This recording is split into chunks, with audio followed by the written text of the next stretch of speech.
Hi, I'm Lori Dobson. This is Island Update, September 29th, 2020.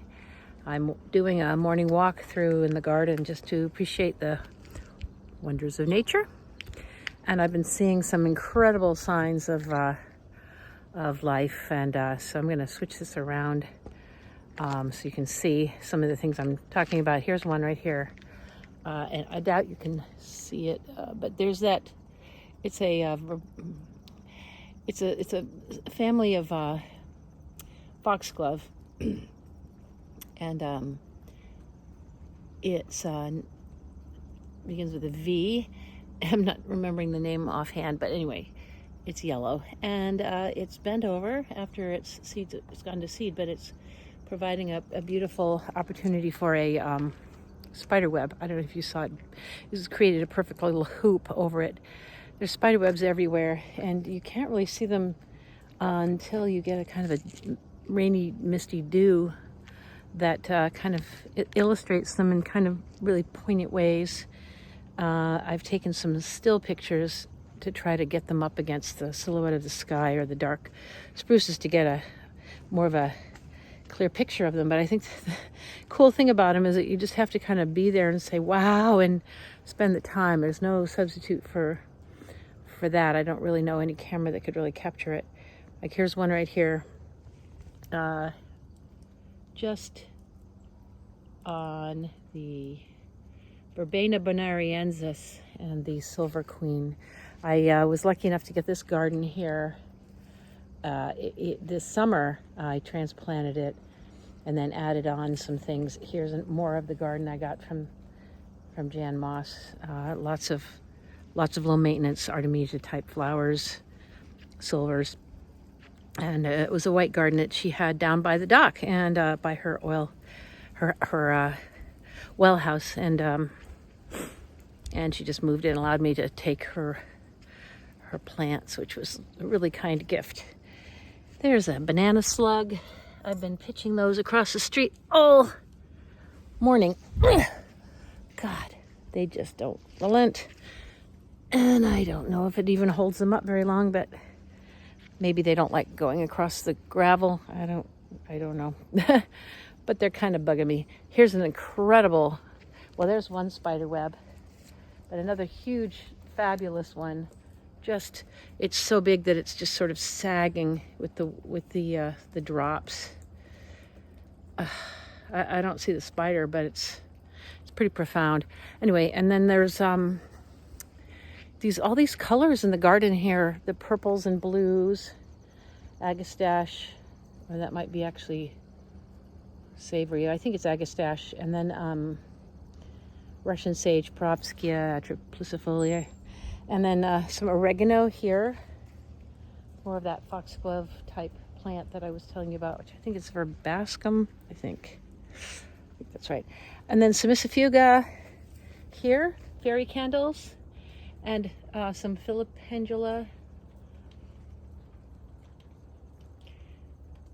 No, sorry, that's the Lictrum. And then that's monkswood, aconitum. I do have some Philipendula around the corner. We took, that's Queen of the Prairie or Queen of the Meadow.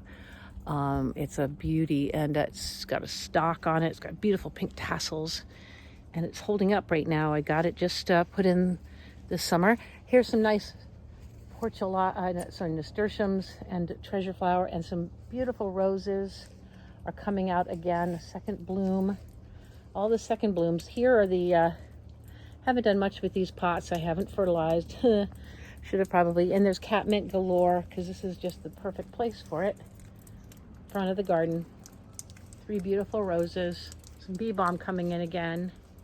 Again, I don't know if you're seeing what I'm trying to show you. Sorry, it's a little high there.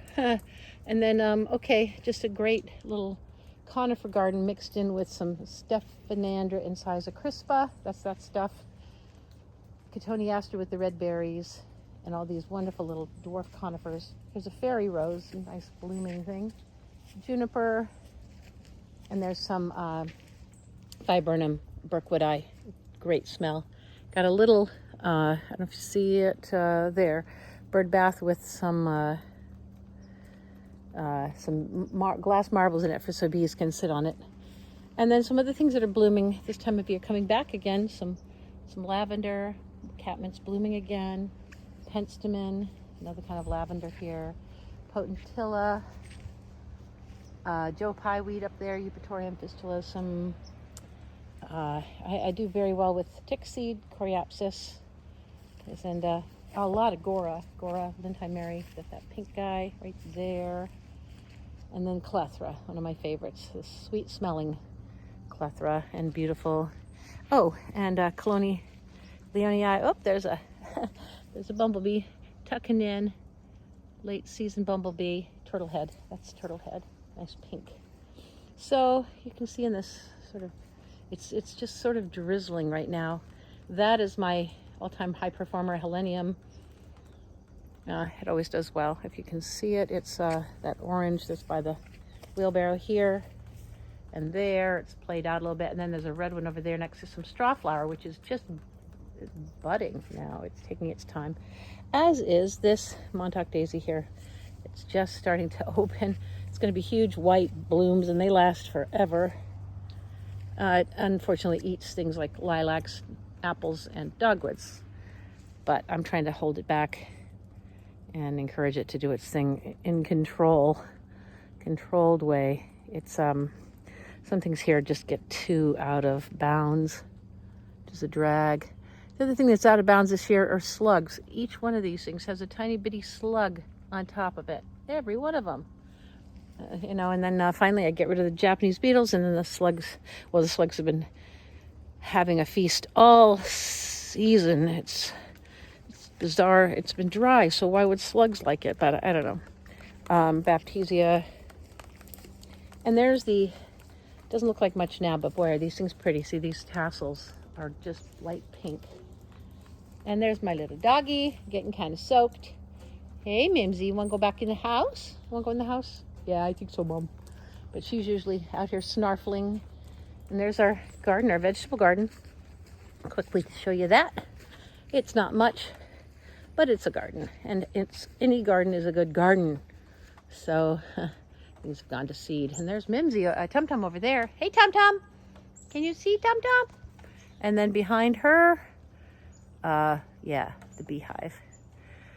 And they were bearding yesterday. Bob calls it bearding. It's the term for it when they all kind of collect outside, and we don't really know why they were doing that. Some beautiful light lavender asters and some goldenrod, solidago. It's just a beautiful time to be here. There are some birds on the bird feeder, which is right up there at the top of the stairs. You can see it under the window. And then I've got some grapes started there.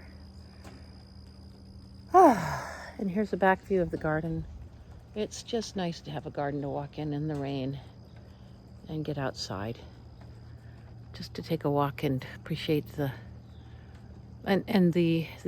apples that are coming in not too well this year, but they're there. Here, I'll show you. You see them hanging there? Low hanging fruit? Not exactly. It's pretty high hanging because the deer have already visited, I'm sure. All right, well, that's the garden, and thanks for listening.